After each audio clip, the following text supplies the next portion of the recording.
Para acceder al banco integral de datos, se debe introducir el usuario y la contraseña en el espacio indicado.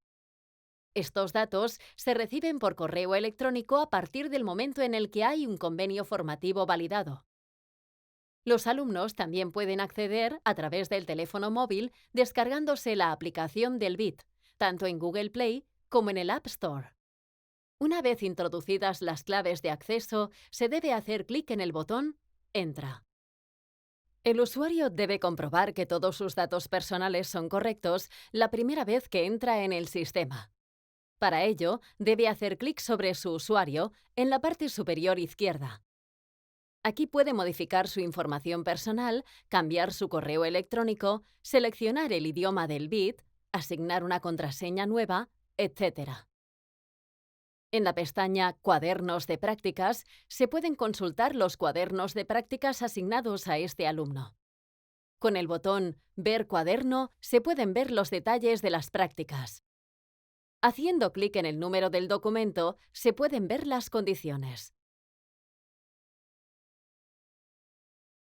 Gracias a la agenda, se recogen todas las tareas que se encuentran pendientes y las notificaciones y mensajes que se han recibido.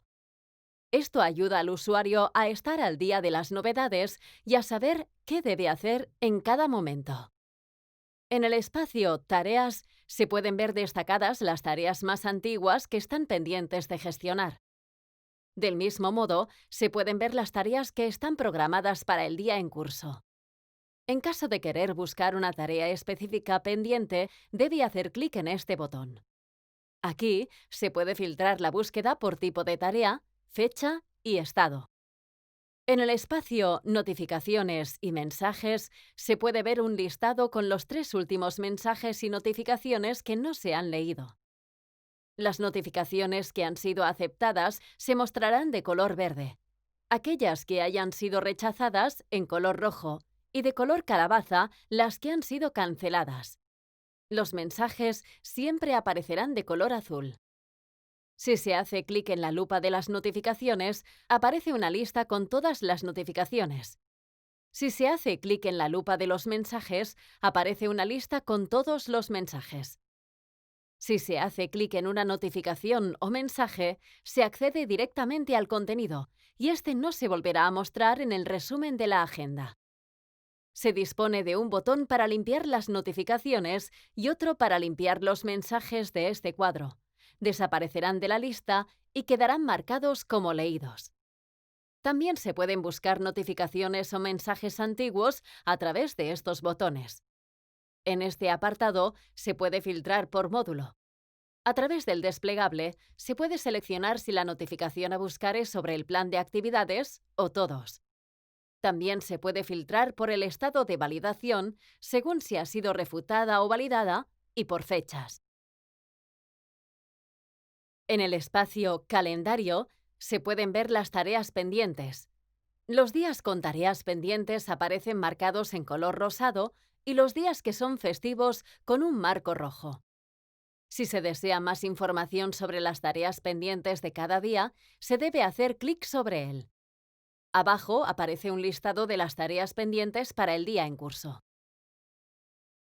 A través de Mensajería se accede a la bandeja de entrada donde puede ver el listado de mensajes recibidos y enviados. Si se hace clic en el asunto, se abre el mensaje y puede escribir la respuesta haciendo clic en este icono. Durante toda su estancia formativa en la empresa, el alumno debe registrar cada día la actividad diaria correspondiente, indicando el tiempo que ha destinado a cada actividad del plan. Con ello, los tutores obtienen una valoración cuantitativa de todo el periodo de prácticas. En caso de que el alumno falte algún día, debe hacer clic en el botón Ausencia total e indicar el motivo antes de guardar los cambios.